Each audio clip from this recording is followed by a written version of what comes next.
welcome to episode number 136 of the Canadian Prepper Podcast. We're recording on November the 7th, 2021. My name's Eric. I'm the host of the show, based in Southern Ontario. I'm a hunter, albeit a poor one, target shooter, ham radio operator, and computer geek. As a first responder, I witnessed an over-reliance on emergency services during major events, and I started a small preparedness company to help people get better prepared for at least 72 hours, if not longer. My name is Ian. I live on Vancouver Island. I'm a student in preparedness and part-time hobby farmer. I'm Scott, a first responder splitting my time between Southern and Northern Ontario. I like learning things, and I don't accept that things will always carry on as they have, just because it would be convenient for everyone. And I'm Jeff. I'm based in Central Ontario. I'm a target shooter, new ham radio operator, and general overall handyman. Hi guys, I'm Brad. I'm in Eastern Ontario. I've been in preparedness in some way, shape, or form since around the ice storm of 98. I'm constantly trying to better myself. And I'm Josh, amateur radio call sign KI6NAZ from the Ham Radio Crash Course on YouTube, and just happy to be out here. Thanks, everybody. Yeah, welcome to the show, Josh. Thanks for coming in. Josh. Want to help support the show and keep the Canadian Prepper Podcast on the air? Buy some swag. We have both the Canadian Prepper Podcast t-shirt and the tactical Velcro patch at prepperpodcast.ca. All proceeds help keep the lights on, the backup generator, and wood gas fire fueled. Okay, where's Kyle? It's a minute 33 seconds. If you're enjoying the show, please take a few minutes and like us on Facebook and submit a review on iTunes. Also, we want your feedback, good, bad, or whatever. Even if there's something you want us to talk about, you can email us at feedback@prepperpodcast.ca. All right, so we've got some multi-band content for you in this episode. Yes, the poor dad jokes just continue with episode 136. First, we're going to start out with some news articles. Then we're going to move into what we've done lately for preps, and then we'll get into the main topic. Some more ham radio with Josh. So let's move into the news. Awesome. So just so you can say never, there was a tornado in Vancouver yesterday. First one I think I can remember ever. Like that's over like the last 40 years or so. Happened to touch down right near where my daughter goes to university, of course. She didn't even notice because she was busy working, I guess. But it was a pretty good set of footage you could see on the news stations. It shows it touching down right near the airport and everything else. But yeah, just it goes to show you should be prepared for everything. So now we're tornado country too. That's anyway, wild. Yeah, I mean, to go with the power outages and the rain and everything else that's been going on lately, it's been kind of a crazy week. And I don't think we've probably had about 14 inches of rain in the last maybe week. It's crazy. Anyway, another reason as to why I hate large crowds, down in Houston, there was a concert that went on there and 8 people died. 11 had heart attacks and nobody seems to know why. Somebody was saying somebody's running around with a needle. Some people were saying they just randomly had heart attacks based on the lights and sound. Other people were saying they got trampled to death. That's what It's a weird situation. That the group coordinators didn't size it appropriately for the people there, and they actually got squeezed, crowd squeezed, as they called it. Yeah. Oh. And again, large crowds, bad idea. Just saying. Anyway, So yeah, it was a really unusual news article. I haven't seen something like that for a while since that. I think it happened back in the 70s or 80s in Cincinnati, I think it was. There's like a stampede of that type of thing, or a crushing. Yeah. But anyway, that's all I had. All right. I've got a news article here just in regards to the border opening up between Canada and the U.S. So Border Services issued a travel advisory as the U.S. opens land borders to Canadian travelers again. So things are slowly starting to return to, I guess, normal. I'm actually in Canada right now. Yeah, I'm actually in Canada right now. Ah, I'm really? No, okay. So you can stream from anywhere, so it's totally plausible. But so it's all open back up. Fully vaccinated travelers will be allowed to enter the United States for non-essential reasons, but on the way back, you still need that test. So, which is ridiculous. So when anybody who wants to go over for the day to shop or anything, they've got to get a test before they can come back, even though they're fully vaccinated. Well, they made it economically unfeasible to do so. So there's no more cross-border shopping for a gas station fill-up like we used to do here. Is now the test is about $200. So why would you bother? Yep. Yeah, exactly. Yep. Yeah, that's what I've got. Brad, you got a news article? Oh, you're muted, Brad. There we go. Sorry. Got the dog playing around in the room as well for the few minutes here. Dairy prices. Everything's going up about 8.4%. The article I read from CBC New Brunswick was that the Dairy Commission decided on an increase after their normal queries with farmers, restaurants, and others in the industry. It's double the last highest increase, which is 4.54% in 2017. Normal increases are around 1% to 2%. The last 18 months have seen a lot of other food-related increases as well going up. And dairy has stayed all the same since it. Now they're going to hit the family budget as well by going up that much. And yogurt, cheese, milk, everything's going up sometime in 2 or 3 months from now. And yet 3 months ago, they had the Quebec Dairy Board dumping milk in the fields. Exactly, right? Yeah. I've had farmers around here that I've grown up with. Like I went to school with them. They took over the family farm. They're all saying it's a kind of about time, but on the ironic side of that is, yeah, they were all dumping milk 3, 4, 5 months ago because the dairies wouldn't take it. And now they're all shooting their prices up. Yeah, I mean, and don't get me wrong. I mean, it's just the cost of everything's going up. The cost of their feed is going up. And I mean, everything else is just, I mean, what's our inflation rate now? 4.1 the last month, I think it was. So, and I mean, it's only going to keep going up. So as everything else goes up, people got to start raising their prices. They don't have a choice. Either that or they go out of business. Yeah. Why didn't they accept the milk? Well, Quebec Dairy Board's a bit of a mafia at best, and they like to keep prices jacked up. And they were really upset, for example, when U.S. dairy products were allowed to come across the border, even though it only constituted like 3% of the market. And because they like to keep everything super high. So, yeah, supply and demand, they just decided to dump a bunch of stuff off to keep the supply tight and demand high. Mm. And if they actually let a free market happen, it would be an amazing difference in prices real fast. But of course, a lot of people in certain districts would lose their farm because they couldn't compete to start with. So that's what they're trying to prevent, right? Mm-hmm. So price controls never work. Yeah. Yep. Okay. Different podcast though. Yep.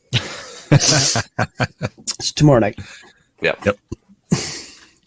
Jeff? So I've got a couple news articles. The first one was, now this happened a year ago, but they just recently actually released the information on it that there was an attempted drone strike on a large U.S. Power substation. Obviously, it wasn't successful. It was somewhere in Pennsylvania, and it was actually fairly rudimentary. They just simply attached a very long conductible wire to the back of the drone, and the idea was to just fly it into the substation and just have it short out all of the wiring.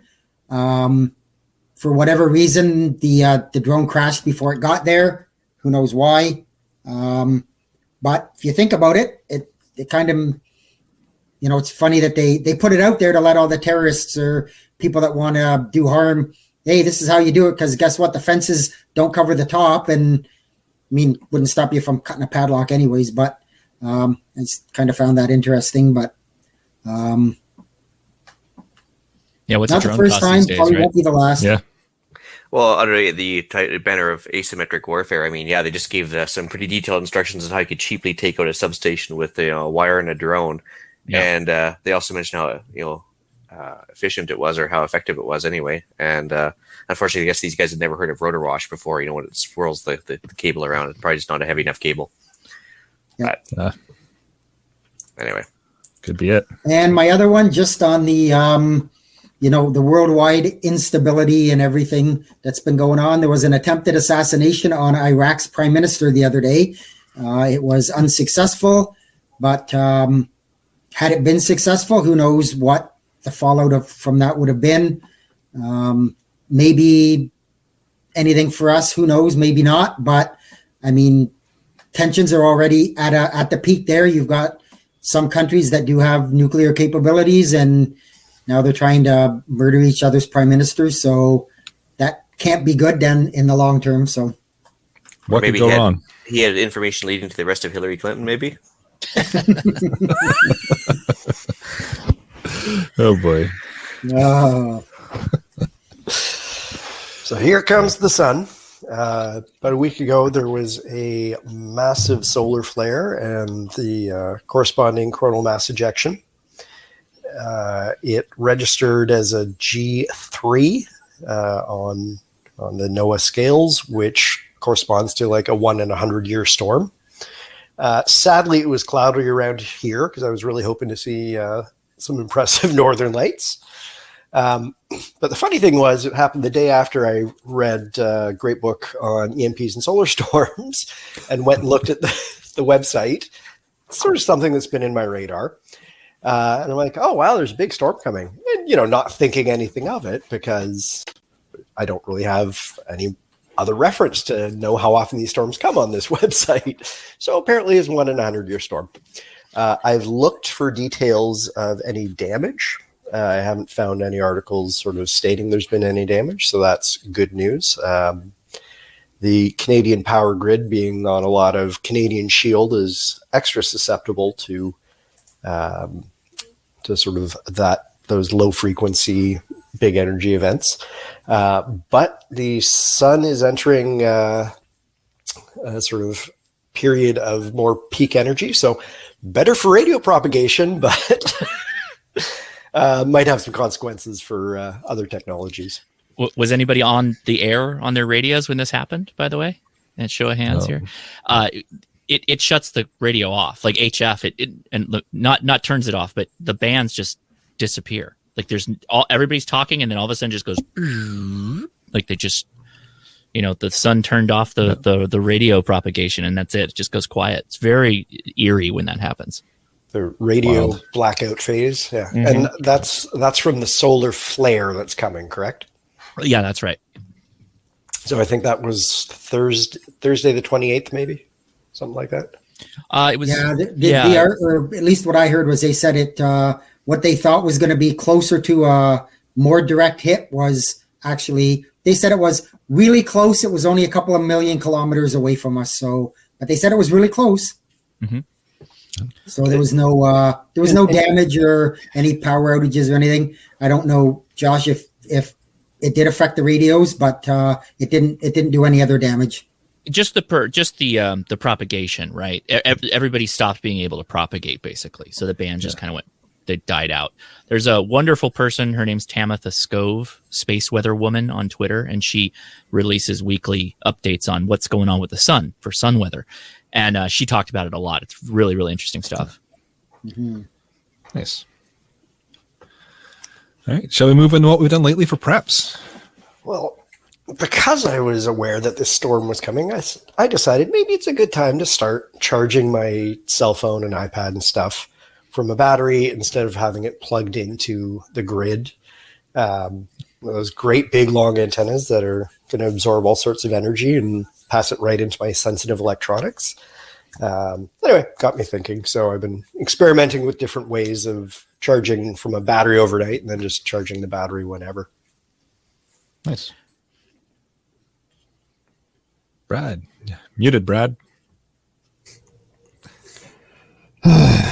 Not a bad idea, Scott, for sure, to start doing that. This week I did a big clean out of my storage room in the basement. Took down a bunch of plants that were still hanging outside, started drying those inside. Pierre from the other CPP and I met up with Ian. He was in town on Monday, went for coffee. That was kind of cool. Nice to actually shake the man's hand and just plodding along around here like everybody else. So he is real. He is real. Yeah, I can attest to that fact for sure. It was actually kind of funny because they told me they were outside, so I went outside the hotel and I took I looked to the right and I saw this big sweater sticking out there. I was like, yeah, I know that one. That's pretty awesome. Awesome. Yeah. Yeah. So I just did a little bit of, actually not a little bit. I did a lot of food prep this last week and weekend. I had last week done my monthly Costco trip, so I did a bunch of Instant Pot. About 6 of them I did up. I did some chicken broccoli. I did some chili. Did some goulash. It's all in the freezer, ready to go. The impending winter's coming, obviously, so I got the snow tires on my truck as well. Nice. All right. For myself, we ordered some antibiotics for the fish tank. So we tested Dr. Alton's theory there on the fact that they would ship them to Canada, and they will. So my fish will be well dosed as soon as I get them. Up to my ham game a little bit. So I'm going to start getting into some Parks on the Air. So I dusted off the Zygu X108G that has been sitting on my shelf for a couple of years. Dusted her off. She fires up and works still. So ordered up a couple of antennas. So grabbed a Hustler 20 and 40 meter and a mag mount for the truck. And I'm going to go test that out tomorrow and see how I can get some mobile HF going. And then just got out to the hunt camp. Hence my comment in the intro there, being a terrible hunter, because I hunted more beer out of the cooler than I did deer out of the forest, but nothing wrong with that. So, and then yes, this wonderful mustache that is starting. I'm back in Movember again, so growing the mustache for a good cause. So, sorry, it's going to look creepy for the next couple of live streams, and if there's enough votes, maybe I'll turn the camera off so everybody keeps coming back. But it's starting to grow out. It'll be here for a month unless I lose the competition at work. Then I have to grow it out and keep it out till the end of December for family photos. Ooh. Yeah. Do you guys do that Movember down in the States, Josh? I do. I sometimes will trim this back, but I was already kind of long, and then we hit November, and I'm like, well, I can't trim it now. That's going to look weird. So I guess I'm just going full throttle into Movember. But yeah, I guess because I have a beard, I never did the mustache thing. But I figure I could still do the beard, right? Yeah, we'll see. I'm going to try the full face, beard, and mustache and everything and see how that goes this year. Maybe I'll look less creepy, maybe more. I don't know. We'll find out. Have you ever done it before? But, do the nope. whole grow out? I haven't done the whole grow out, so cool. I might try that. We'll see. Yeah. We'll see how it goes. But the stash is at least staying for the month. Back when I was clean shaven, I tried to do it for a few days, and I think after day 3, the wife just told me to go shave it off because it was just getting too horrible. So anyway, as for myself, naturally a range trip. I had to change out some optics, upgraded a couple, sold a couple on CGN. Shocking. And then just a couple range trips for that. Did some armed hiking, also known as hunting. Not really trying too hard in that case as well. Got a full freezer already. Don't really need the stuff, and I'd have to do a bunch of canning then, so I just wasn't really enthused. But most importantly, I bought a bug out trailer the last couple weeks, I guess, Nice. since I've been on and off the episode. It's actually a single horse trailer, and it's actually as old as I am, I think, but it's in really good shape, and it's got a bunch of potential, I guess, for LED lighting, and it's fiberglass, relatively light, tandem wheels. But the problem is that my truck was totally unprepared for it. So I actually had to put new springs and a brake module and change out the wiring pin setup. And I spent a lot of time just changing the truck up for this trailer so I can haul around the livestock and other random stuff in case of emergency. So that's kept me busy. Like Brad mentioned, I got to meet up with Pierre and Brad in Ottawa. That was pretty awesome. And of that, but just been trying to keep dry. Dealt with the power outage that was 7 or 8 hours long, I think. And then I think we had another one that was like 2 hours in the middle of the night, but it's pretty minor. Other than that, it's just been heavy rain. So that's pretty much it. Well, I did some kind of normal stuff. I went to Aldi and stocked up a little bit extra cans like we normally do. We've got a can rotation system. Picked up some extra stuff. And what my wife did, which I highly recommend anybody think about this. If you normally wait till the middle of this month or next month before you buy any gifts that may be coming around this time of year, this season, maybe do that now. We actually kind of wrapped up all of our shopping for the holiday season last month because shipping times are outrageous. We don't even know that we're going to get some of the stuff we ordered. And then I picked up some ammo. So, 9mm, 7.62 by 39. So just the normal stuff. That sounds normal, at least around here. All right. With that, how about we get into the main topic of the show? So if you hadn't guessed already, we're talking ham radio. So I wanted to, and we've got Josh here from the Ham Radio Crash Course. And I figured we'd start things out just touching on the differences between the American licensing system and the Canadian licensing system. Because we get a lot of listeners from the States. Obviously, we're in Canada. So there are some differences in the licensing and what's required and the different levels that gain you different access to things. In Canada, just to touch on the basics, we've got the basic operator, which is a 100-question test. And if you get 80% or higher, you get basic with honors. Basically, honors gives you access to HF, which is a nice little bonus. If you don't hit that 80%, you can obviously retest until you do hit that 80%, and then you can get your honors. So there's no limit on going back to retest. And then, of course, depending on your examiner, depends on the cost that they want to charge you to do the test so they can recoup their cost, but it's not going to be anything overly extensive cost-wise. And then our second level is the advanced, which is a 50-question multiple-choice test, and that just gives you a little bit more power to transmit with and the ability to build your own equipment and maintain a repeater system. So if you're in a club that has a repeater, that allows you to go and actually work on that repeater and maintain and be a repeater keeper. So it's kind of handy to have if you're going to get involved in your club and help out locally. Those are our two basic levels, or our two levels of certification. I believe the US has 3. Is that right, Josh? We do. I actually got to say, I really do like the basic with honors approach to the first level of license that Canada does. We don't have that in the United States. We have technician, which gives you really only 10 meters, and then some HF bands are Morse code only.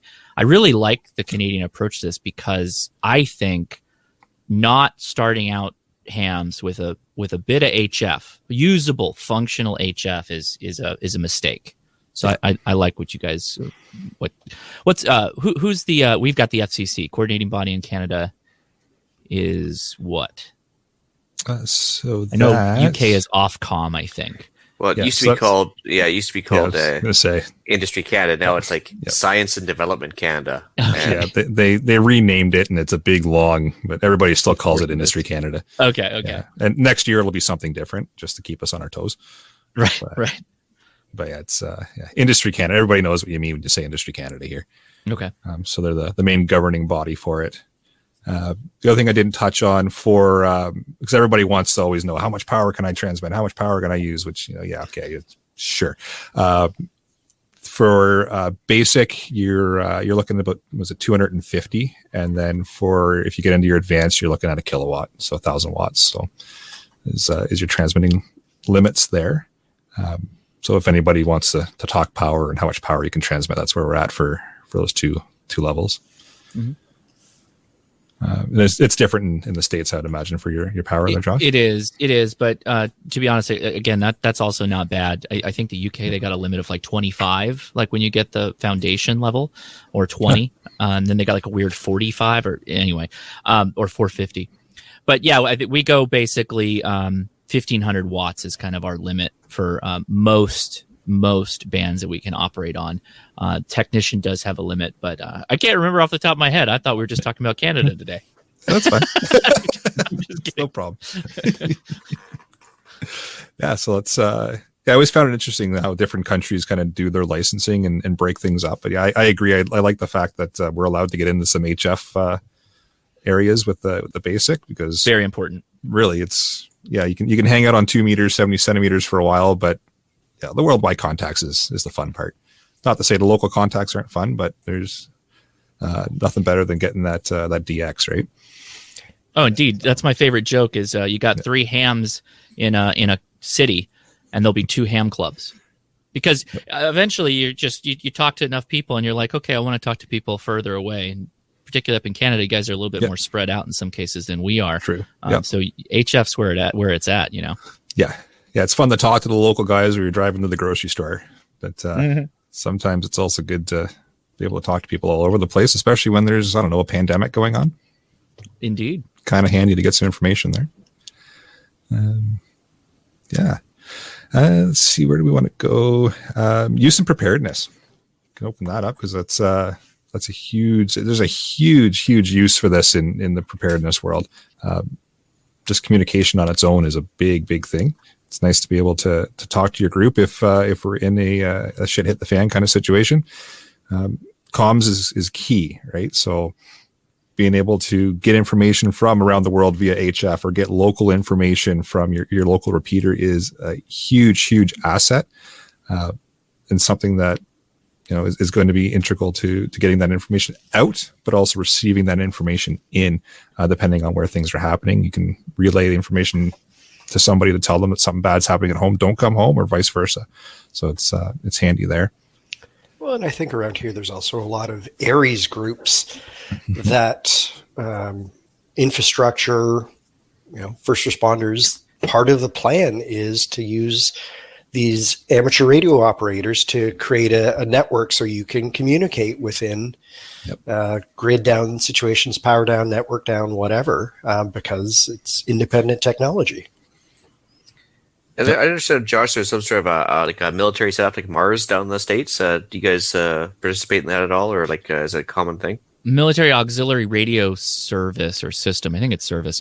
So once upon a time, it used to exist as the way that we used to do phone calls, like back during Vietnam, where hams would actually broker calls to soldiers back home to talk to family and whatnot. Now it's gone more towards a emergency preparedness bend. It does exist, and there are volunteer hours that you have to keep up if you go down that. Generally, it's hams that are the active participants of Mars. But we've got ARES, which is the Amateur Radio Relay League Emergency Service, right? That kind of functions as that emergency preparedness arm, and RACES is the FCC or FCC in a combination with Homeland Security, I think, system, which is, emergency preparedness, emergency communication preparedness. I think we've got something similar in Canada, but I've never heard of anybody actually using it. It's called CFARS, the Canadian Forces Amateur or Auxiliary Radio Service or something like that, but never seen much action on that. So I think that those are all good things to be involved in if you're interested in it. But a lot of times when I'm talking about radio, I'm talking about my group, my family, my friends. That can be its own thing. You don't need to have you don't need to belong to a special group to prepare personally, right? With communications. It's always it's one leg or a point on a triangle. Is for me, it's comms, firearms, and first aid. Those are kind of like the three main things that I think people should focus on a little bit more. And I'll tell you, everybody's weakest corner of their triangle is comms. I can almost guarantee it. So that's one of the things I like to hit on a lot. Well, especially like you're just outside of VHF range, and to get to that HF setup going is much more difficult than just having a Baofeng handy. So I think if you've got a family that's 200-300 miles away, that's where it could really shine in case of an extended power outage, because after the cell towers die after about 48-72 hours. And so on, I could definitely see a positive aspect to it there. Yeah, and it's oddly enough, the VHF UHF stuff will do really well for you. It's just really a question of if you're stepping out of those handhelds. Like everybody's buying the cheap handhelds. Those will work if you're like close. But if you really want to shine, you got to start looking a bit outside that space, while still being VHF UHF, which is good. But the Baofangs are certainly popular and great radio to kind of start out with, and the small, any other lower powered handy talkie. Yeah, Jeff's got his little TYT there. It's great to start out with, and great for close communications. But branching out into your bigger UHF VHF rigs or your HF rigs, it's an addiction. Let's not lie. Once you get that handheld, you're getting the more powerful stuff. You want all those whiz-bang features, right, that go along with it. Yeah, exactly. You want all the fun stuff that half the time you're not going to use, but it's there if you want to. Ooh, I think waterfall.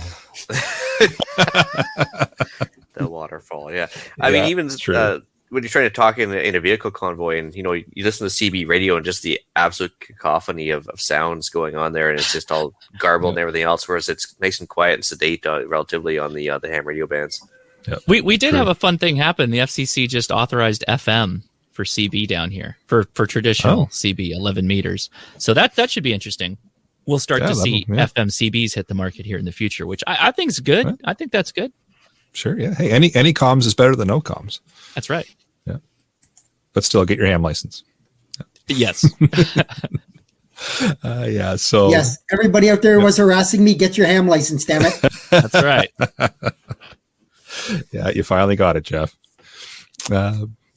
Yeah. So when we start getting into the whole ham radio world, you get into the handhelds, you start moving into your base stations next is usually where you transition to. That's where you kind of start looking at HF and getting into the worldwide kind of propagation and talking and such.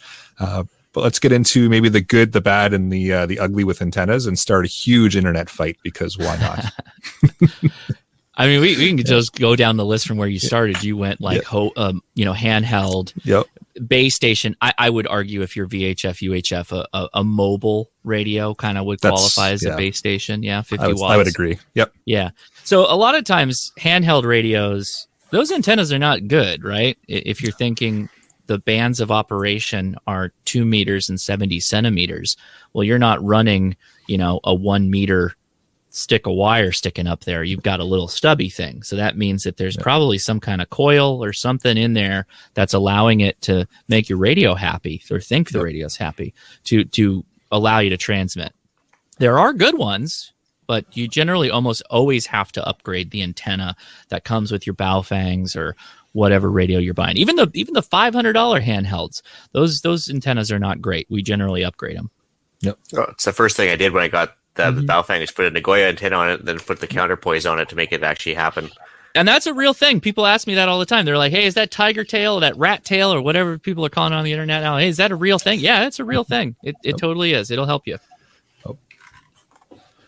Yeah, and then once you spiral off of the handhelds and you get into your base stations, one tends to pop up in your shack, one will pop up, or maybe even two in your vehicle.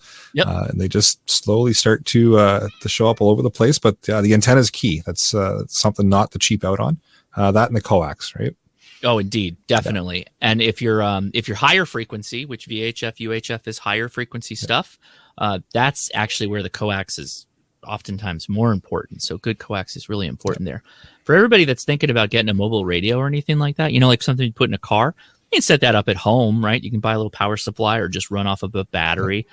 And if you want to do something for an antenna to use with your mobile radio for 50 watts output, most handhelds are 5 watts, right? 50 watts, way bigger.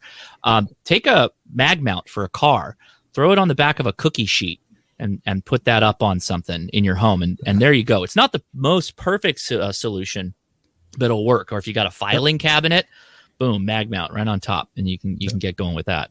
Yeah, that's exactly how I kind of started out. I had a little, it was a TYT TH9800 and a mag mount with an antenna on it. Yeah, it's out in the back deck. Put it out. I didn't have it on the cookie sheet. I just put it on the deck, just something to hold the antenna up. And away I went. And then the addiction started. And now there's antennas on the chimney and there's coax everywhere. Look at that antenna farm you got behind you right there. Right? And then this antenna farm here behind. It's not not a green screen at all. That's the backyard. That's what it looks like. Yeah, looks a direct camera out the window. Yeah, that's right. Yeah, but between the mustache and the antenna farm, your wife is very understanding. Yeah.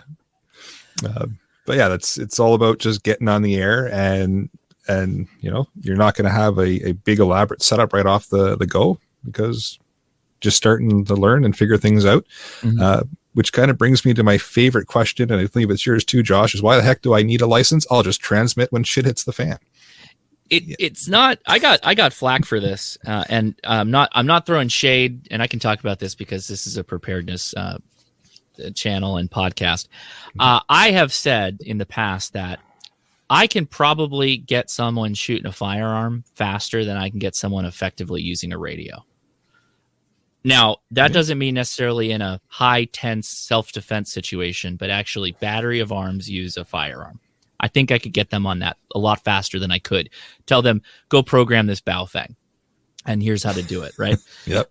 There is it's not the same, process as the fine motor skills of using a firearm to the somewhat mental thing that you got to do with the radio. But you don't just walk out there and go, well, power grid's down. It could have been an EMP. I guess I should pull out that instruction manual and start reading up on how to use this Baofeng. It doesn't work that way. You can't just walk into an emergency situation and go, well, I'm really glad I bought that Baofeng and it's been sitting unused on a shelf for the last 6 months, uncharged. It never opened it. I'll just figure out how to use it and let's go. So I love this question because, yes, you absolutely could get on the radio and be like, help, I need help. But likely the only thing you're doing is, one, not be successful, and two, you're crowding up the usable frequencies for the people that actually know how to use it in some cases. Yep. So generally, why we say become licensed to get to know the radio is so that when you need to depend on it, you'll have that built-in muscle memory for how to use it, right, from the knowledge you've picked up on the way. Yeah, then you'll know what frequencies are often used and what ones aren't. And if you're in that emergency situation where you're just trying to get help, you want the frequency where you're most likely going to get somebody. And the only way you're going to figure that out is by actually transmitting and talking to people on those frequencies. So it goes back to what we've been saying for all, 136 episodes. Practice, know how to use your gear. And the only way you can do that with ham radio is, well, without breaking the law anyways, is to have your license and transmit, right? Well, I can't imagine having a mutual assistance group, like 6-8 guys, all with matching radios, none of them programmed with chirp, and having to hand program them after the shit hits the fan. But try to match up frequencies and and CTCSS codes and everything else. And it's just, why would you, like, I guess for time saving is alone, you'd want to get that done ahead of time, or at least know how to do it too. Right. Oh yeah. Yeah, you just put on your plate carrier and you got your load bearing harness all kitted out, and you're like, oh, what's the PL tone again? What repeater are we going to be using? Yeah. And the radio's you're all high speed, low drag. What antenna am I supposed to use for this thing? And the radio's on my back, and I can't even reach it right now. Right. It's It's Evan's in the chat, and he says it's just like a firearm. It's of no use without practice. It's true. It's not the same type of, again, the muscle memory and the hard skill set practice you need to fire a firearm correctly and accurately. But there is a lot of pre-work you got to do, homework, if you will. And the only way to really progress down that road is to get licensed and to work with people that know how to do it. Yep. Sure, there's YouTube and books and all that fun stuff, but I often recommend people find a good club, find somebody that knows about it, and learn from them. And the best part about that too, and I've mentioned it in a couple of our other ham episodes, is most likely you are going to run into like-minded individuals who also have that same mindset of things aren't always going to be the way you think they are, and we're going to grab a couple extra cans of beans and a few more antennas and some more ammo because. I've actually met more like-minded people on the local repeaters than I do just buzzing around town or on Facebook or on whatever it is you do. You find more people that are like-minded when you're on the repeater generally. Yep. I've found. Yeah, that's awesome that way. But speaking of that, another popular question, I'm sure you get it a lot as well, Josh, is just how exactly far can I reach and then just all stop? Yeah, so it depends. Yeah, this is a really good question because it draws into a bit of understanding for how these radios work and what frequencies they're operating on. So if you think of a radio frequency, it starts out at 0, let's say, and goes all the way up until the point that you're infrared and it becomes visible light. The radio spectrum is within that space. So we're talking, when you start out, you may go get a Baofeng. That's, let's call it 140 something megahertz and 440 something megahertz. Those frequencies, they like to just travel right on through the air and out of our atmosphere and away from the planet. So they also get absorbed by trees, they get blocked by buildings, et cetera, et cetera. So if you're just holding a handheld on the ground and the RF is coming out of that antenna going in all directions because it's a vertical antenna, it's called an omnidirectional antenna, it's mainly going to keep going until it's either absorbed or it just passes on by the planet and out into space kind of thing. So roughly, depending on your height of antenna, you may be able to get a couple miles out of a Baofeng before that radiated RF just gets absorbed. You can greatly increase your propagation with this line of sight RF wave by getting your antenna higher up off the ground. So if you got a peak a real high point on your roof and you mount an antenna on that's VHF, UHF, you're going to get out further. Your line of sight is going to increase. It's just like when you get up on a mountaintop and you look out over the vast expanse around you, you can see a lot further, right? Because you've got a higher vantage point. Same thing with the radio. And in fact, the towers that are behind Eric there are on a mountaintop, right? We put radio towers on mountaintops for that reason, so that people that are lower in the ground or maybe even down in a valley or a depressed area can still reach up to that mountaintop that they can see, and then the mountaintop can propagate further. So that's just VHF, UHF, right? That's the handy talkies, your car, mobile radios. If you talk HF, well, the frequencies now shift lower frequencies. With lower frequencies, we actually, as the RF is traveling away from the antenna, it hits the atmosphere, and some of the RF that's not absorbed by the atmosphere will bend back down to Earth. It's called refraction. So it refracts down to Earth, and we get beyond line of sight communications capability that way. So that's when you hear people, you might have heard of ham radio. Oh, my grandfather did that. He would, sit here with this big, huge box that got real hot, and he would talk to Indonesia, or he would talk to the Azores, or, wherever, some far-flung location. That's how he's doing it. It's by bending the RF off of the atmosphere. And that's what I do. I really like HF radio. I mentioned it earlier. That's kind of like the bread and butter of ham radio, in my opinion. It's all value added, but I really like HF because of that long distance communication that you can pick up. Yeah, and it's awesome how far you can actually get just on a 100-watt HF rig. I'm making contacts all around the world with just 100 watts and a wire that's up on my chimney. It's awesome. We're rolling around to a peak sunspot cycle. It was mentioned earlier, right, with the solar flare. The sun is on an 11-year kind of cycle. There's a low point at the 5-year, 6-year mark, and then it comes out of that and it gets real high again, where the sunspot index, the amount of sunspots on the sun, the face of the sun, go up. When you have a high sunspot index, HF radio becomes even more powerful, and your RF will actually propagate further. I've not experienced this, but there are people who they'll transmit from their radio, talking to somebody or saying, hey, I'm out here, who wants to talk? And within a little bit of time, they'll hear themselves get picked up by the radio, because it's gone full circle around the planet and actually comes back into their receiver, and they can hear themselves. It's rare, but it's a real thing, and that's possible because of the sun. Oh, new goal to add to the list. Right? Yeah. Making contact with yourself. Yeah. Actually, I guess so how do you log that?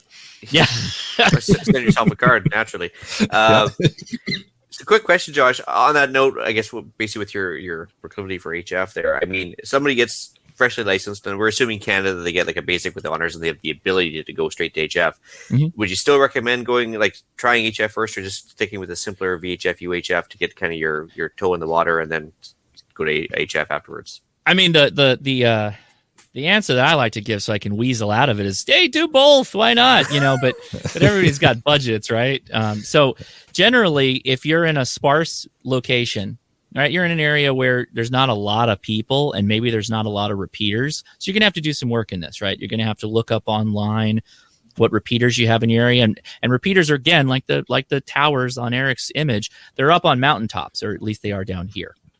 And those repeaters are what we use to get further out on our VHF handy talkies and UHF handy talkies. But if you got none of those in your area, and you pull up whatever organization is running ham radio in your country, and you don't see a lot of hams in your area, then having a line of sight communication to them may be of little value, because who are you going to talk to? If you pull up that website and say, oh, we got 3 people that are licensed within a 25-mile radius around you, it's like, well, who am I really talking to? I've got an option of 2 people. But if you go on HF, then you're going into the States, you're going over into the UK, you're getting over into Asia with what's the first level power output? 200 watts, you said? 250. Yep. 250? Yeah, you'll have no problem with that. And most people use 100 watt radios for a base station. So it's really a question of know where you live, know what it is you're going to be doing, and know who it is you're communicating with or planning to communicate with. That's kind of the best answer, I think. Yeah. That's fair. I don't And want it's to all- interrupt, guys, but I think Chris W. is in some distress. We're seeing some Morse code there. Samuel Morse taught me this originally. Oh, yes. It might be carbon Yeah. monoxide poisoning. It's hard to say. That's right. There it is.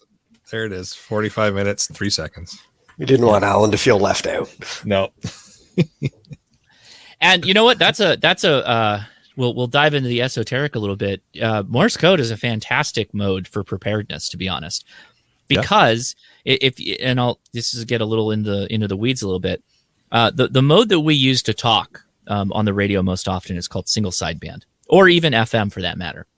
The bandwidth, the information that RF that you're putting out has a very wide bandwidth for all this human intricacies of my voice. If we took away the character of my voice, you barely understand me. But Morse code is a dit or a daw, right? It's beep, beep. That's it, right? Well, that means you can crunch that bandwidth down to a point where it's really tiny.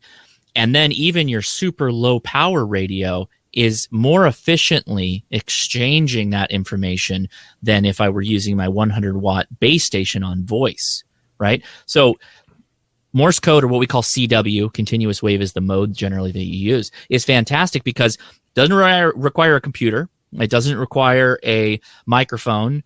It's just literally a stick with a contact to close a circuit. And that's how you do Morse code, right? You can make it out of almost anything. It just takes people knowing it because it's like learning a second language, but it's still an incredibly powerful tool. Oh yeah, I'm trying to learn it myself, and it's no longer a requirement for licensing here. Mhm. You still can do it, and you can get it added to your license if you want. Yeah. But nothing says you can't transmit it if you haven't done that test. You still can. But it's fantastic. Something to know for sure. And like you said, it takes next to nothing to get out, and it can make a big long distance. And If it's you're good thinking to know. If you're thinking in preparedness terms, off-grid living, that kind of thing, Yep. you're going to be more efficient with your power utilization if you use Morse code, because That's for a good every amp hour of power you're going to use to run your base station at 100 watts doing single sideband, you can probably get away with using 10 watts on a Morse code radio, maybe even less. So the density of power you must pack in batteries goes down, meaning your backpack portable.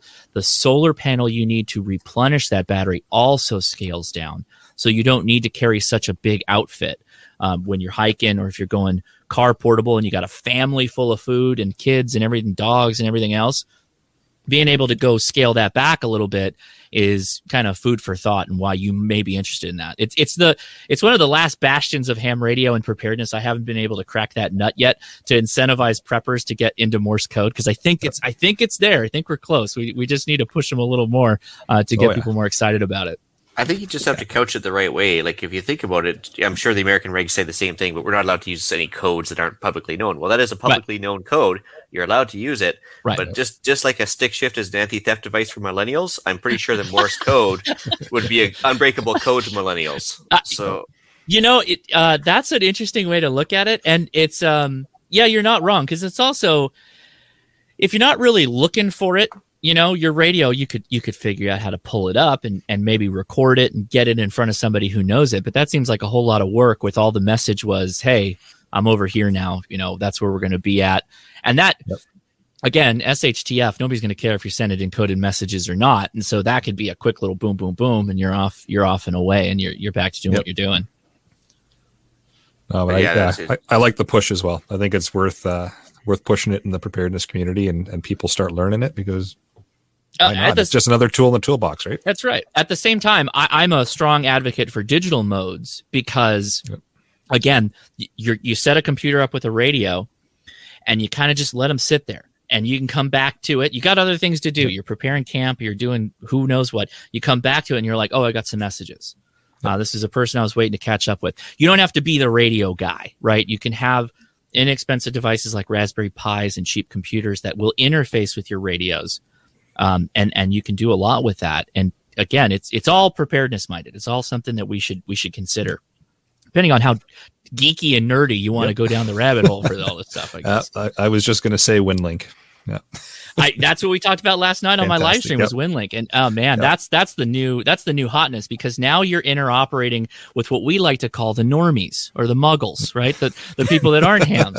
So you can email anybody at that point, right? But you're interoperable. You can be 100% off grid. You pull your little radio out, you got your Raspberry Pi, you plop down next to it, or I've got a tiny laptop I like to use, and then boom, you get all your emails out, you pull emails in, and then you're off. You'll deal with it, when you get to where you're going. Yeah, that was awesome. I watched that live stream, and I'm gonna be playing around with that now. Another thing I got to goof around with and spend some money on, but that's okay. I'm telling you, you can do most of it. You can do most of it on the cheap now. It used to be that's the best for everybody that's hearing about ham radio the first time listening to me or knew about it. You get to break all your standard assumptions in that this is going to cost you a ton of money. It's still not cheap. I'll admit it's still not cheap, but everything's gotten cheaper with the just influx of great technology we have. What's a Raspberry Pi? $45, $50? Sure, you got to learn Linux. That's where the cost savings is. You got to learn Linux. Yeah. But with that, you get like full computer control of your radio. And some of these radios, what'd you say you have, Eric, that you run for POTA? So I've got little X108G, the Zygu. Yeah, what was that, like $400, $300? It was about $500 to bring it. Like that's shipped here to the door. Oh, that might be why. I think it's a little cheaper down south, but there are a number of radios that kind of exist in that $500, $600 space where you're like, man, that seems like a lot of money. And then you say, well, yeah, but I can talk to Asia with this. I can talk to Europe with this without a service. It's from my antenna to their antenna. Yep. I didn't pay AT&T, and if AT&T went away tomorrow, who cares? I can go direct. Yeah, that's right. I'm my own AT&T. That's incredibly valuable if you put the cost into that perspective. Mind you, these are the same people that turn around and buy a $1,300 iPhone, right? And then go about their business. True. Yep. Well, I think that's where Melissa was getting at with the live stream here. She was saying, what about satellite phones? Well, you have to rely on the satellite being operable and having one overhead, assuming also a service. Yeah, there's also a subscription service to that. You're assuming that assuming that nobody's lit the candle in the next warfare and they haven't taken out the satellites or the service on you, or have a denial service attack, and so on and so on. So you're dependent on a third party for equipment, whereas ham it's point to point, right? Or it tends to be direct to servers. Or don't get me wrong. You can bounce signal off a satellite too. You can, we have low Earth orbit satellites for ham radio, but I will let me talk to the satellite point. I'll go back to my statement earlier. If you can fit that in your budget and you can run a satellite phone and ham radio and all that, do it. Because if I'm in the bottom of a valley and I broke my leg and I've got a Baofeng or a satellite phone, well, I'm going to pull out the satellite phone because it's the thing that's looking straight up into a geosynchronous satellite to be able to communicate. So coming out of a valley or a low spot and you, again, broke your leg, you're in a situation where you have a medical emergency, give me the satellite phone any day of the week. I'm totally down for that. But you're also paying for that monthly. It's a not inexpensive service to keep that up. So that's, something you got to keep in mind. Yeah. Having backups for backups is always worth. Oh, yeah. That's, you guys hear the PACE plan concept, right? You guys run the PACE plan thing? It was something I learned from Fieldcraft Survival, where you got your primary, your alternate, your contingency, and your emergency comm plans, right? That's what the comms plans the special forces use in the United States. They have a PACE plan for everything, and every letter of that is a different radio. It can't be just, well, I'm gonna use the same radio and I'm gonna do single sideband and then I'll try Morse code and then I'll try this and no, it's you got your cell phone as a primary. Your alternate might be your Baofeng. Your other option is going to be your satellite phone, or maybe your emergency is your satellite phone, right? So you've got this scale of redundancy built in, and that's something that I try and recommend people think about a lot when they're putting stuff together like this. Oh yeah, it's all about backups for the backups, and ham radio is a fun backup, or it could be a primary. Either way, it's fun to play with. Yeah, it's a great hobby, and it has value that it's hard to beat the what you can get out of ham radio. Yeah. Just assuming that somebody's already got their Baofeng underneath their belt and everything else, and they're dealing with VHF, UHF. Would you recommend like any particular radio for the next step up? I guess. I get this question so much too. It's really a question of budget. It's really a question of like how much money you want to spend on it. Because if you tell me I want possibly like the thing that's going to cover many different options, and let me have the ability to do all kinds of fun stuff, I'll tell you to go buy an FT5D, which is a $500 handheld, right? That's not cheap, but with that, we get to do something called APRS, which will take our GPS information that it receives, and we can use it also like an email system, but over VHF, UHF for close-in text messaging. It's hard to do that with cheaper radios. There's really none that are on the market that will do that. But the standout, I'll call them the 150-ish range. There's a couple that jump out. Most of the Japanese manufacturers, and I appreciate I need to go back and a step a bit. The manufacturers that make ham radios of the highest quality are the Japanese manufacturers, generally. And they are Yaesu, ICOM, Kenwood, and Alinco. And then there are also now entering the fray with Baofangs and whatnot, a lot of Chinese manufacturers. And the general sentiment is that the Chinese radios are of cheaper quality, or at least down here, some of them don't meet FCC standards. But that's for your $25 jobber. If you step it up to like $150, possibly $200, even a Chinese radio gets much, much better. But some standouts in this space that I always like to recommend. It's still a tried and true radio, the Yaesu FT60. It was my first ham radio. It's still good. It's not whiz bang. It's like a T-34 Russian tank. It's like just a tank of a radio, but it's consistent and it works, and it's like $160. If you want to go cheaper than that, the Yaesu FT4 is like a Baofeng. It's $75, so it's much more expensive, but it's what we call spectrally clear, so it meets the FCC requirements for transmitting within the space that it's supposed to. There's also a Chinese manufacturer that goes by Wuxun, which is WOUXUN or something like that. It's basically ocean if you look at it, Wuxun. And they make actually surprisingly good radios, high-value radios that'll run you anywhere from like $150 to $200. Just assume, whatever you're budgeting, you got to tack on an extra $25, $35 for a good antenna. So budget that into the mix as well. I recommend the Signal Stuff Signal Stick, which to my testing has been the best performer, and that's made in Utah, and it's made by another ham, and he'll ship them to you direct, and they're very good performing antennas. Nice. Yeah, I got to get my hands on a signal stick for sure and play around with them. Now I gotta correct myself a little bit. One downside with the signal stick, they are susceptible to extremely cold environments. So I realize while I'm sitting here that we should probably clarify this point a little bit. It doesn't get cold here. It's fine. There are some of them that have, and it's not really an issue. It's by design because the material they use is a whippy, very whippy. You can actually tie it into like a forehand loop, and then if you put it in extreme cold temperatures, it'll kind of go a little soft on you if you get the get the idea. So the Nagoya might be the option if you're in an extremely cold environment. Ian's got the right idea there. But the Signals, they have a couple of different options, and I believe one of them is more immune to the cold environment. Gotcha. So again, know your environment. Buy appropriately to where you live for sure. Yeah, good to know. Can we touch a bit more on ARPS? I know I watched your video on that a little while ago, and now I got to go out and get a radio because all kinds of cool stuff. Yeah, it's an interesting. Oh man, this is how. I always try to figure out the best way. What's the elevator speech for a lot of ham radio stuff? You gotta make it real succinct and to the point. Yep. So there was once upon a time there was this thing called packet radio. Packet radio eventually turned into a lot of some of the stuff we do on the internet now these days.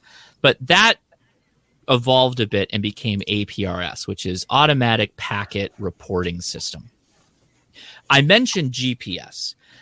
Some people don't like that because they will say, why would I want to beacon out my position in a bad situation? Well, the good news is that's not its primary function. That's not why you're using this. You could if you want. If you had a unit of people, a group of people, and you wanted to stay close comms with each other, that would be a fantastic thing to use. so you can see where everybody's at, because it will actually report where you're at, and it'll figure out based off of your location and what their last packets were, how far away they are from you and in what direction and whatnot. That's just one aspect of it. With APRS, because we can transmit text messages, and we can just go one-to-one. Boom, I can send you a text message. You can get it. You can fire one back to me real easy. On the flip side, if you've got repeaters in your area that work APRS and they have a connection to the internet, you can send text messages to loved ones on traditional phone lines, SMS text messaging, and also do email with them. So it's again one of those layered systems for communication, which is I think it's just great when you think about it.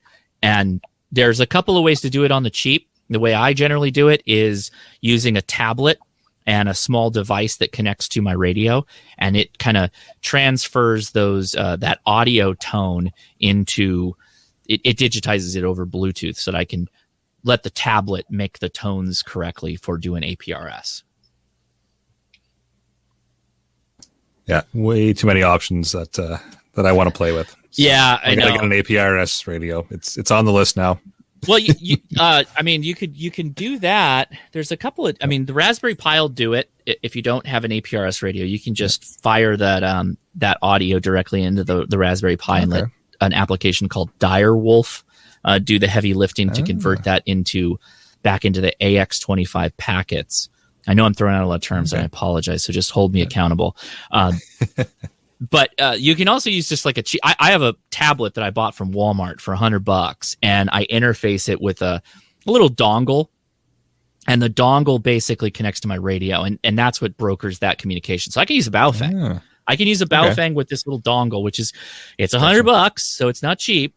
But it Bluetooths the tablet, and then it'll do APRS. That's basically what it'll do. Okay, so it gets the signal, and then the dongle looks after all the translation of the signal coming in through the Baofeng. That's right. It does the in and out of the Baofeng, sends it over to the tablet, and then the tablet will do the visualization of the text messages or the map or whatever it is you're working on. Oh, it's handy. I got a video on that. It's like the $100 why you need a tablet for ham radio. There's a wealth of stuff you can do with an specifically Android tablet now. There's a lot of cool stuff you can do. Nice. So now I need an ARPS radio and an Android tablet. Thanks, Josh. Yep, that's right. The $100 job's good. The Lenovo M8 $100 job, that you don't need much more than that for ham radio. So we translate that from American to Canadian. That's about $1,000. Got it. Yeah, just times it by 10 or something like that. Yeah. Back to the preparedness-minded stuff, Josh. Do you kind of run a backup power system other than saying like having a home generator or whatever? Do you keep like a battery bank in your ham shack ready to go, or how do you kind of work that? Yeah, I have a couple of options. I've got a foldable 100-watt solar panel and a Jackery power bank. And I got to say this because I get called out all the time because apparently Jackery is voracious with their marketing. They didn't send it to me for free. There's like 1,000 YouTubers that are out there all talking about these Jackery power banks. I went and bought it. It's really good. I call it the daddy battery to make sure the kids are satisfied. So you could put that in the backyard and keep that charged up, and that would keep all the home electronics going.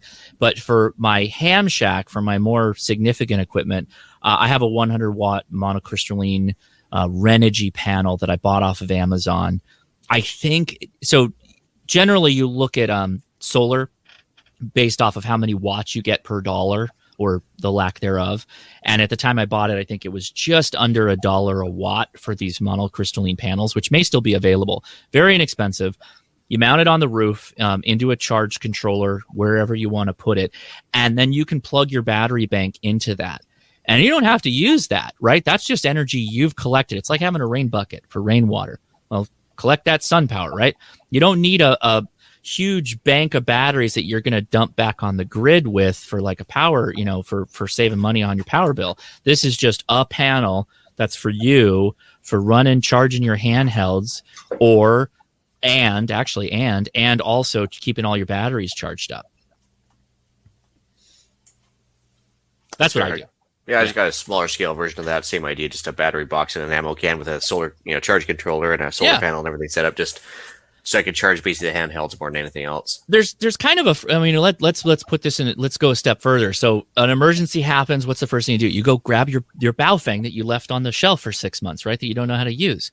Well, should we don't also want to have to charge up empty batteries when an emergency happened, right? We don't want to have to go assemble a solar panel in the backyard. It's better if we've got even a small panel, 60-watt panel, 40-watt panel that's permanently set up outside that you can kind of just keep things topped off, right? And then if you have a problem, well, you can grab those batteries immediately without having to say, oh, I need to wait for the sun, because it could be at the middle of the night when something happens. It could be bad weather. You guys get actual real weather up there, where solar might be an impossible thing that you can work off of. Then you're diving into inverters and all that fun stuff for generators, right? Yeah, there is a little bit of weather here, that's for sure. Mm-hmm. Yeah, fair enough. Well, what do you? I mean, I'll ask a question. And what do you guys do for inverting for power? Because you likely all got generators and whatnot, right? I basically just have a generator hooked into the house, for lack of a better way to describe it, so I can just have some backup circuits more than anything else. Plus the solar setup, and that takes care of my needs. Most of my solar stuff setup is designed to run off USB ports, or I have a 12-volt cigarette lighter on it as well if I need to. Nice. And I have a small inverter in there as well I can use if I really want to, but it's a power hog. So, I mean, you kind of have to go down that road, though, right? When you're thinking about how you're going to power things, particularly power is actually kind of a concern when you're in a full grid down type setup. Yep. On a related note, as far as backup, I guess, our contingency gear, do you have some sort of like a surge or grounding setup that you would recommend, or like maybe want to talk about here, just for I think from not necessarily EMP, but I'd say lightning strikes or something like that? Oh, buddy, Here comes the next argument. Yeah, boy, on, you just you thought antennas were bad. You saw the notes there. I said 1,000 opinions, and but yeah, you couldn't have hit on a hotter ham radio hot button topic than grounding. So there's generally there's generally three types of grounding that we're considering when we talk about amateur radio. It's AC safety ground, like you'd have in your home, the third prong, or whatever you've got for your safety connection to your ground bar, to your AC service. Then there's lightning protection. And then there is RF protection, or RF management would be a better term. So I'll hit the lightning one first, because that's kind of the one that's a little bit easier. The lightning, there's no particular reason, although you have a higher chance of lightning to strike your antenna as you get a taller and taller antenna. The concept you want to keep in mind is lightning is just trying to get to ground. That's what it wants to do. So oftentimes, if you've got a tower, maybe a modest tower, like you got some top rails for fencing, you stacked them up, bolted them together, you got 30 feet or so, and then you throw a 5-foot VHF UHF antenna on top of that. Well, that coax has got to come down, right, to get back into your shack, right? Everything's fed off a coax. Well, right when it hits the ground, the general recommendation is drop an 8-foot ground rod. Boom, right there. Drop an 8-foot ground rod. And then do an inline lightning suppressor, right? It's a little spark gap lightning suppressor that mounts directly on that ground rod. And the coax has a coax connector, a PL259 connector, slaps right onto that, tighten it down, do your weatherproofing on it. You use self-amalgamating tape to do that. And then on the other end, the other side of that spark arrestor, the coax goes into your shack or goes into your home or wherever it is you run your radio. So that's the lightning protection. For the AC protection, you generally want to make sure that whatever you're using to power your radio gets back to the AC ground, right? So if you've got your service panel for your home, there's a ground connection there. There's likely a ground rod probably down on the ground just south of the panel there. You want to try and get tapped into that for your radio, particularly the power supply. You may be using AC to give you the DC power to run your radio. That's generally the best advice. And then for the RF maintenance or the RF protection, if I'm talking to you on a computer, I'm looking at a camera, and right underneath it is my radio. These things are all in close proximity to each other. All electronics gives off RFI, radio frequency interference. If it's drawn power, it's creating an electromagnetic field around itself. Well, the goal that we're always trying to maintain is that no one of those devices exists on a different ground potential than the radio that has an antenna attached to it. So you get them all equalized. And the way you do that is what we call bonding. The simplest way to bond is you take a scrap piece of copper plumbing, hammer it flat, tack it on the back of your desk, bolt it in there, or use screws, use wood screws. I don't care at this point. But you want to then take ground lines, like wire lines, or even better, braided cable that you can buy for grounding, and you just want to ground everything: your computer, your monitors, cameras, radio, bond it all together. And then that will make it so that you get the best possible receive audio quality on the radio. If we're in a grid down situation, you may not be running a computer at all. You're only going to be running the radio and everything else is going to be shut off. Then you got no problem. But if you're just going to be getting your ham radio license, learning about radio, then you should start thinking about that. And you'll know if you need it, because you'll have the noise on your radio will be really, really high, and signals that you should be able to hear people talking, they'll be really faint into the noise, and you won't be able to make contact with people. And that will show up on VHF, UHF, as well as on your base station radios. I know I hit you with a lot. That's a big topic. Grounding is a big can of worms. I think I have like 4 or 5 videos that are just on different aspects of that topic, because it's such a rabbit hole. Well, they always say this: you get 4 hams talking about it, you get at least 5 opinions. But it's if not more. But I guess the problem is, more from a preparedness aspect. Of the catastrophic damage from surges of any type is more what I was worried about than anything else. Yeah, that's why I hit those first 2. So the AC, you got to do the AC ground. Because this is less of a problem with more modern radios, but there are some cases where if you had an old 2-prong radio with 2-prong power and you flipped the plug over, you'd actually energize the case of the radio, and if you touched it, you'd shock yourself. Not much of a problem these days, but that's something to consider. So generally, if you're running off of batteries, or you're running off of solar, or you're doing something like that, then you can forego a bit of grounding. The lightning protection is, you got to do that, I think. I think that at some point, if you're putting up a rail or you're putting up a small tower, you got to consider that. That's not a ton of money to smack in a ground rod. And those lightning arresters are inexpensive too. Yeah. So going back to what Eric was saying earlier, and it's all antenna and it's all feed line. That's where you got to spend your money. That's where you get the best bang for your buck. Yep. So the lightning protection is part of that, right? And the grounding for that. Absolutely. Yeah. I think the crimpers to make your own PL259 as well is probably a little helpful more than anything else, because trying to buy individually measured pieces of wire, it's going to be a little tougher. Well, I'm in the right place, because I definitely listen to this show, and I know you guys like hand tools. So join Ham Radio, because we got more hand tools than anything you could ever want to imagine. I'm looking at 3 crimpers right here. I could go grab them for you to show you.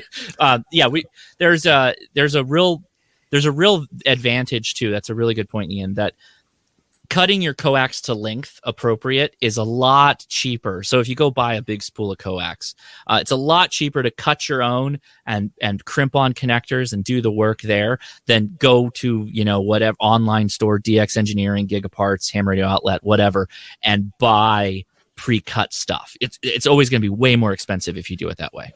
And it's 10 times easier to run without the ends on it.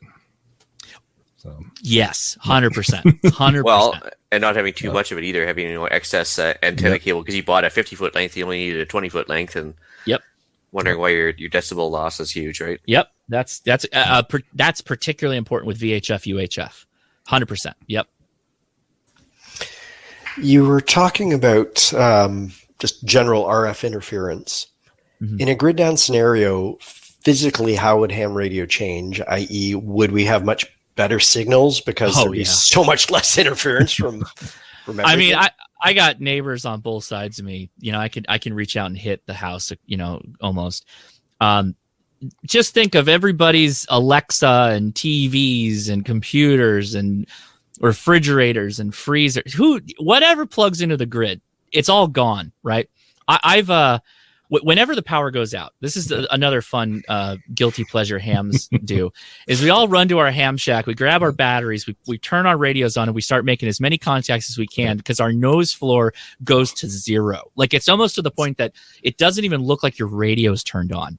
It's amazing. And so you're out there and you're hammering contacts with people, with stations, people that you couldn't even hear in your greatest dreams if the street lights are on, for instance, right? It'll just kill all that stuff. I love it when the power goes out. I hate to say that, but I do. It's like stargazing from a city, right? Same idea. Lights go out. Great point. Yeah, all the guys. It's me running to the shack to grab the batteries, and it's all my buddies with the telescopes going to the front yard to start looking at Jupiter. Yeah, it is a fun time. It's you get to test out some preps, and you get to fire up the radio. Oh yeah. Boy, that's a really good point too, is lighting. If you're going down that road, have a consideration for good sustainable lighting, like little lanterns that you can run off of or charge off of your solar panels. If you're going to do something that's more persistent, right? You got a panel, it has a charge controller. Have something like lighting attached. Have good headlamps, because I'm in a shack, right? If there's no lighting in here, I'm in the dark. So I've got rechargeables that are right here that I can grab, and I can start playing radio. Nice. That's awesome.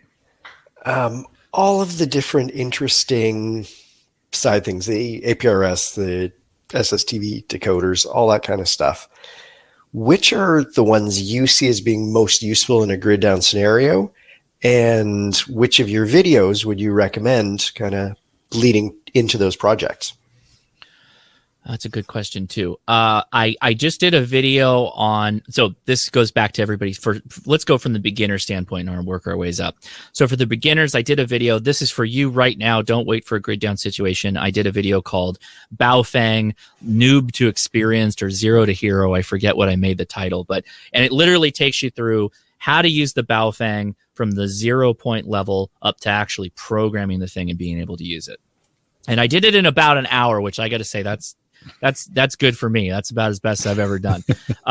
So I would recommend people go listen to that to get started. But then if you're asking, what do I think is going to be the most used in a disaster situation?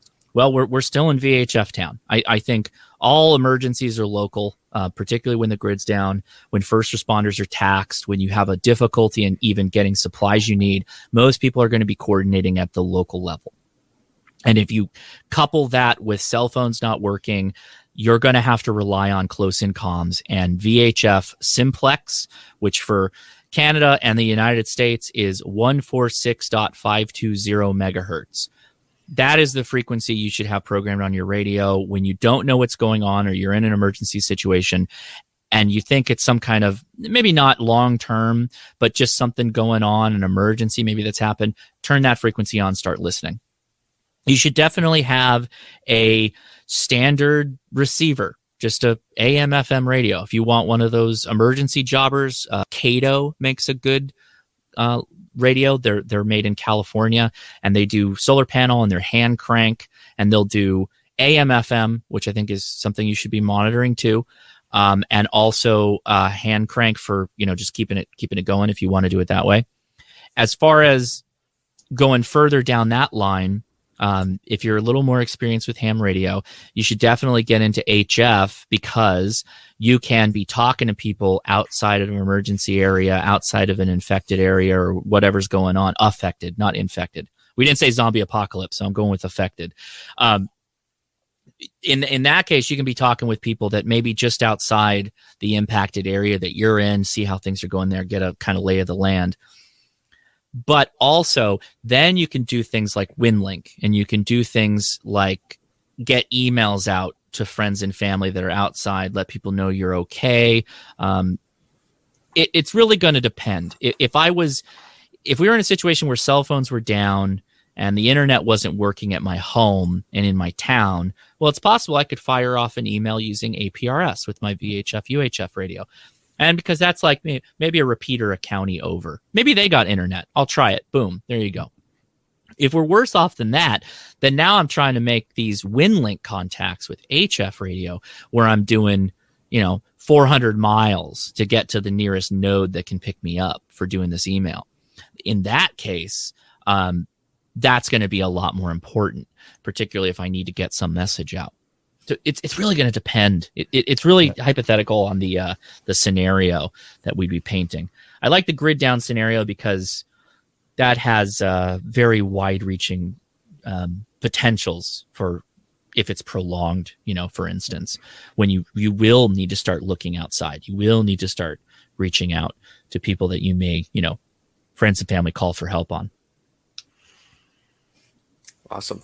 Cool. Quick answer to AJ. Do you want Jim Carrey back? Nope. You can keep him. It's all yours. So actually from Rob, got a good question here, and I think I know the answer, but I'm going to leave it to the experts here. What about solar cells on your roof? How much RF interference can that affect your noise floor? It used to be a non-issue. I'll let you guys jump into because you actually use them a lot. But there's 2 points I want to mention with this. This used to be much less of an issue when we had many panels connect to one single charge controller. The noise creator for ham radio was always those charge controllers. There's a company called Genasun. They make charge controllers that are extremely low noise. They're pretty well priced, and that's what a lot of amateur radio operators will use. The problem we're getting into now, and it's happening all around us here in the suburbs, companies are moving to solar panels that have charge controllers on the panel. So they'll have many panels, many charge controllers, and they all have a feed line. Well, that feed line starts to act like an antenna. And so now you got 20-something noise generators on a roof creating this spurious emissions, this spurious RFI. And that could be a big nightmare. That could be really, really difficult to deal with. So it's really going to depend on the system that you're buying into. If you've got a service or if you're building it your own, I would argue go check out Genasun and get some of those panels off of Amazon. If you're building something small, if you're trying to feed the grid, that's outside my expertise. But you guys probably all have thoughts too. Go for it. Actually, for myself, I would just say it's just if you just have one panel. It's producing 18 volts maybe tops, maybe 19 volts, whatever, and you're running maybe a 20-30 foot line to your charging battery bank. How much interference is that going to cause versus all the other appliances going off in your house at this point? So I mean, honestly, yeah, I wouldn't think it'd be a big deal unless you had a massive setup like you mentioned with multiple controllers or just dirty power for that matter, like dirty charge controllers or anything else. The best thing you do is get a good charge controller. And that'll save your butt more often than not. Yep. Yeah. I've got no experience really at all messing around with the solar panels. It's on my list, and then I can run some tests when I get a few. Future episode. Let's see. And the other fun preparedness question we get all the time is going back to getting your license. I'll be on a government list now. Why would I want to get my license? I mean, aren't we all on a government list if we drive a car? You're watching this podcast. You're on a list. There was always a joke we had with people. I used to work in IT before I became an engineer, and we'd always hear from people. It's like, I think I got hacked, and we'd always ask them, why do you think you're so important that anyone would want to hack you? Because the reality is that nobody's really coming for you, and ham radio operators are some of the most innocuous people probably on earth.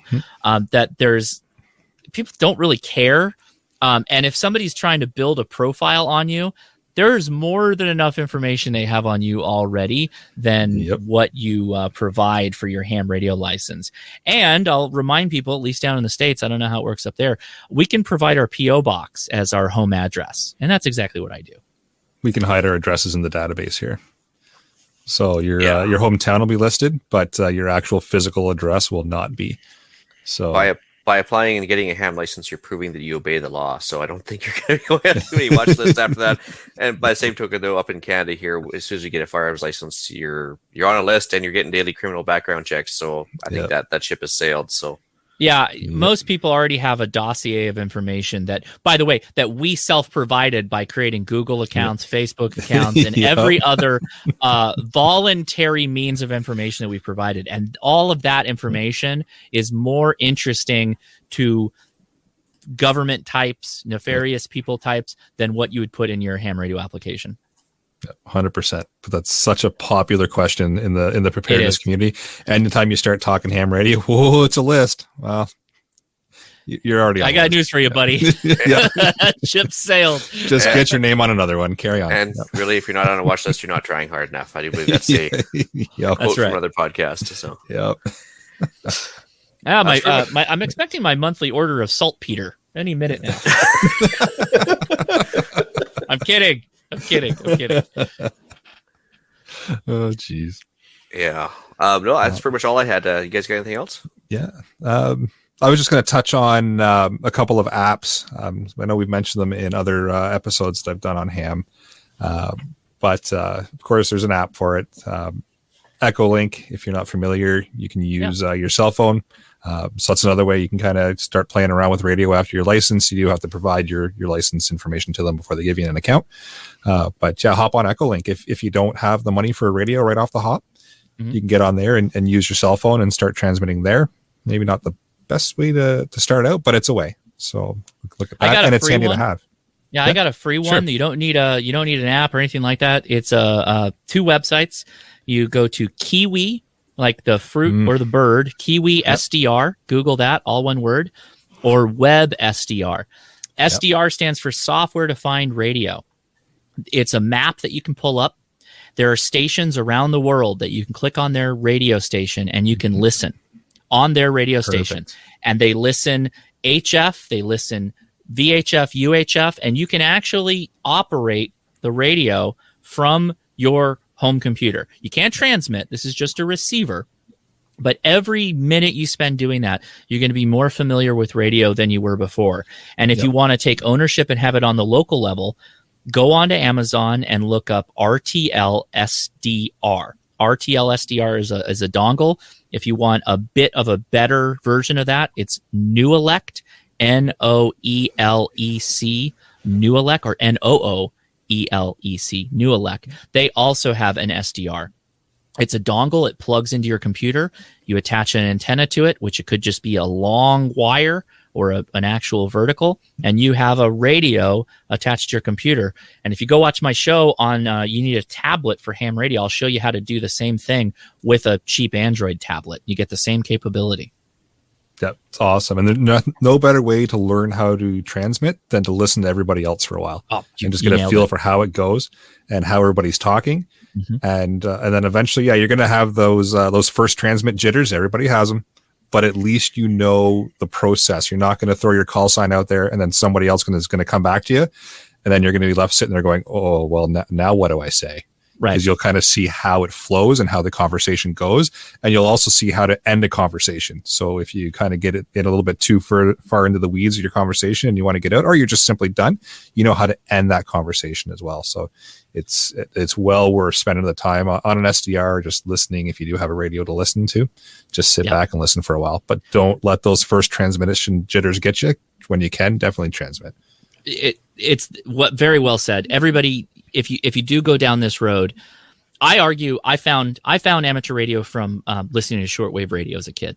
I got a little shortwave radio as a kid, and I played that game where I'd find a 5-foot piece of wire and then another 5-foot piece of wire, and by the time I had a full antenna up, I think it was like 20 indiscriminate pieces of wire that I had all spun together. And I just listened. I just listened all the time. I listened to the amateur bands and the shortwave listening stations outside of the United States.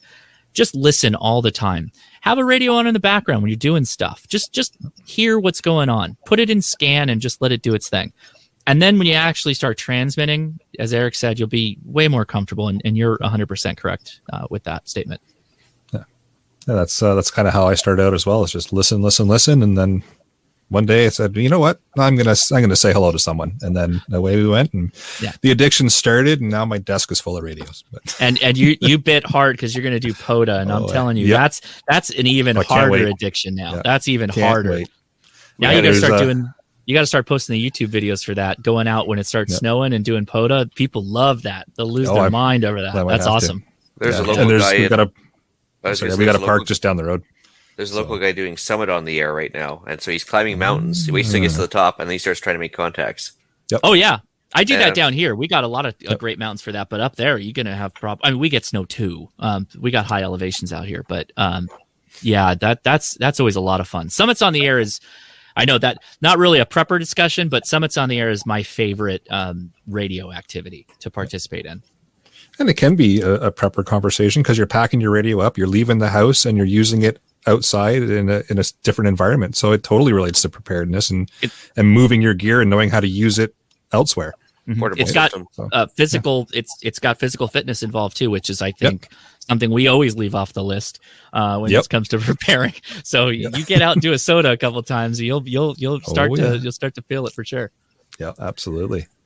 A couple other apps that'll help you out. An SSTV decoder if you really bite into HF, because why not? And the repeater book app, I find that invaluable just for having access to repeater information in and around your area. Yes, it's based off GPS. Yes, the government's going to put you on a list, all that kind of fun stuff.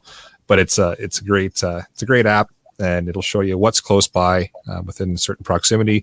It gives you the tones you need to get into those repeaters, all the information you need to know. Some of it might be 100%, but majority of it's pretty accurate. And super, super helpful, especially if you're traveling and you're not quite sure what's in your area. You can flip it up and it'll show you at the top of the list is the repeater that's closest to you, and then it just goes down from there. Super handy. SSTV, which is slow scan television, is like sending a picture over a text message, and you don't have to do HF to do it. You can use a Baofeng to send SSTV. So don't you just use your cell phone or that Android tablet I mentioned, and you can send SSTV over your Baofeng if you wanted to. Which, hey, medical professionals, you're out in the field, right? Somebody's out in the field, and how do you get grid down situation, no internet? You get bit by a snake. You didn't kill it, but it's kind of out of you can't get to it, whatever. Snap a picture of it. Send the picture ahead of time or send it out to somebody and potentially have access to anti-venom or whatever. That was the example I came up with. It's not the best example, but that's a usable example for why you might want to send a picture in an emergency situation. That's a great way of explaining it.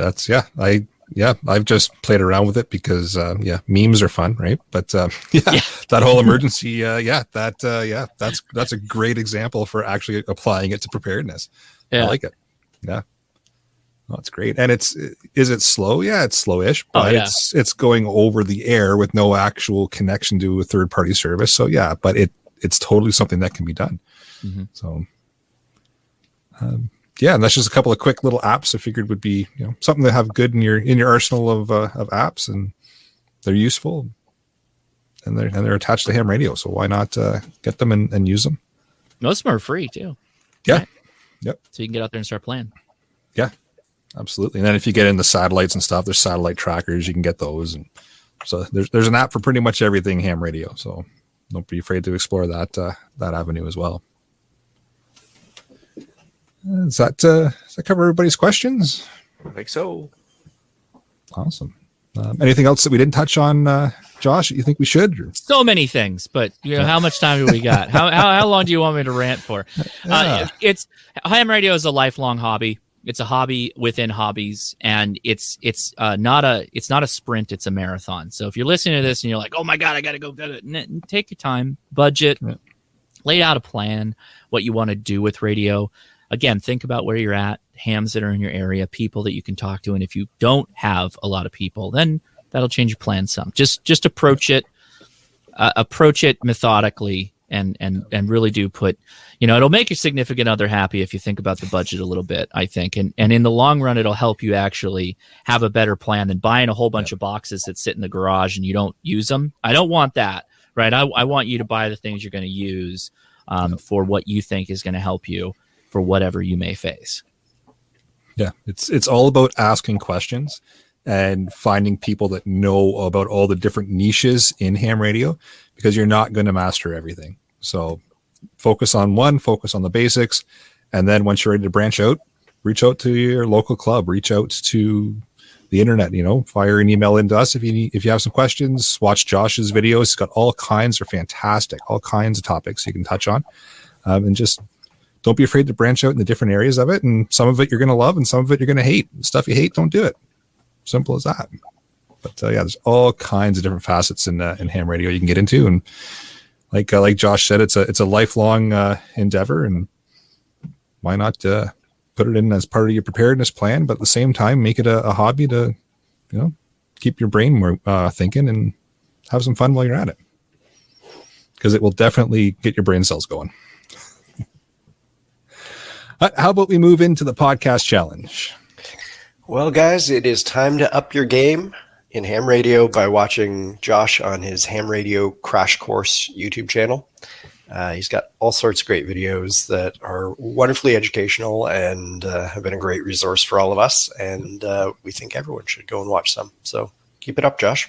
Well, thank you. I appreciate that, guys. I really do. Yeah, actually, the 0 to Hero with the Balfang in an hour, that was pretty awesome. I watched that. It was a live. Wasn't it a live stream? It was live. Yeah. Yeah, it was live. So I watched that live, and it was like, oh, I didn't know that, and I was sitting there trying to keep up, and it was pretty awesome. Well, that's why it's on YouTube. You can just rewind it. Just feel free to rewind it. Yeah. Oh no, that was a keeper for sure. That one. So and those asking in the live chat, I posted a link to that specific video in the live chat. So check it out. Anyway, so we move to deal of the week. All right, so we got the SOG knife and shovel set on at Cabela's, half off. I do believe it is $60, something like that right now. Nice. Anyway, it's a knife, shovel, axe, and machete. So good for camping if you have nothing else, or the zombies. And gives you a little bit of each for a decent price. Is it the world's best metal? No, but it's better than nothing. Probably cut some coax with it, right? That's 4-man zombie apocalypse kit right there. It's a knife, hatchet, shovel, and a machete. That's you can arm up a whole group right there. Exactly. And it's not prohibited here. Not yet. Give it time. Yep. All right, let's move into some shout outs. Quick shout out to Josh for coming out and spending your time with us. Really appreciate you coming out and giving us some education on ham radio, because I think it's a really important part of preparedness and anybody's preparedness plan. So thanks a lot for taking the time to come out. Yeah, absolutely. I love the podcast. I've been listening to you guys for a long time. Like I said on my video, if you guys didn't watch it, the EMP bucket video was a brainchild of you guys from your 5-gallon Homer bucket or 5-gallon bucket challenge, right? I just took it to the level of, well, why not make it a galvanized trash can and make it an EMP Faraday cage? So that was kind of your ideas that spurred that on. So yeah, thanks for doing what you guys do too. Awesome. I got one for Pierre and Brad just for driving up to see me on relatively short notice. That was pretty awesome. And it's nice to kind of like make connections across the country. So yeah, go for the nationwide mag. Awesome. Yeah, we're gonna have to make it a longer one next time. Yeah, for sure. Yeah. I'm shouting out a bunch of new names we've seen in the chat today. That it's been a very lively chat, which I think is fantastic. So thank you guys for popping your 2 cents in. We appreciate it. It's been quite funny to watch all the comments go up. Yeah. A shout out to Off the Wall Customizing. Pierre and Melissa, you guys are awesome. They've made Ian's sweater, and they made my Wicked t-shirt. That's cool. Nice. Had some comments about the way my facial hair looks in the chat last weekend, and Melissa and Pierre are good friends, and they threw this t-shirt for me together real quick. Said, I have to wear it tonight. Okay, I'll wear it tonight. So thanks, guys. Awesome. All right. With that, I will bring episode number 136 of the Canadian Prepper Podcast to an end. You can find the podcast on iTunes, Podbean, Spotify, or, of course, your favorite podcast app. Please help us out. Submit a review. It does help other people find us. You're muted, Brad. All night it's been doing that. We record these shows live on Facebook and YouTube. If you want an early peek at the show, please subscribe to the YouTube channel, Canadian Prepper Podcast, and click on the notifications tabs. This gives you alerts when we're going live, and you can contact me at monkman038@gmail.com. Jeff. And if you want to send something for me, or even send money, because my ham list just got incredibly large. So don't hesitate to help me out here. You know, I'm the retired guy on the fixed income, so I can be reached at feedback@prepperpodcast.ca. I think that is a great address to get Scott also, feedback@prepperpodcast.ca, or find me on the air somewhere. Awesome. And I am pretty much everywhere. But if you want to find a quick way to find the Ham Radio Crash Course, just look me up on YouTube and go to any one of the video descriptions. We have a Facebook page. We have a Discord, which is a chat room, kind of like IRC back in the day, but you can do voice chat and text chat. I'm on Twitter and Instagram, and I'm even on the Tickety Talks. So you can go follow me on TikTok as well. And I'm Ham Radio Crash Course everywhere. Oh, and podcast. Thank you, Nathan. We've got one of our podcast producers in the house. He followed me over here. I have a podcast that has been running 5 hours an episode the last couple of weeks, which is totally insane. And I don't understand how that keeps happening. I don't know how we allow it, but it's going, and it's all. Wait, I take that back. It's kind of ham radio related, but it's called the Ham Radio Crash Course Podcast, and you can find me over there too, where I talk with my wife. I just found out about that just before the show. I'm like, oh, good. I'll have to subscribe to that. When I'm working around the farm, I always need something to kill the time with something. Okay, as long as you're mowing lawn or you got like hours to spend, that's a good use case. So you can throw that ideal. Sitting in a deer blind, maybe. Exactly. There you go. What kind of a hunter would do that? Really, seriously? Oh, not this guy. No. Yeah. All right, well, you can reach Ian directly by emailing me at theislandrepeat@gmail.com. And you can also find me on Canadian Patriot Podcast on iTunes and YouTube. We record Monday evenings at 9 p.m. Eastern. And you can also find me in the Discord group for both CPPs. Email us if you want an invite. There you can find us discussing why government waste in society triggers my need to build backup comms. And I put the link for Discord in the live chat here for our Discord. So I'll toss it back in here in a second. But if you want to get a hold of me, you can get me at rapidsurvival.com. You can also email me at feedback@prepperpodcast.ca. So thanks for joining us this evening. And until next time, be prepared, stay safe, and keep learning.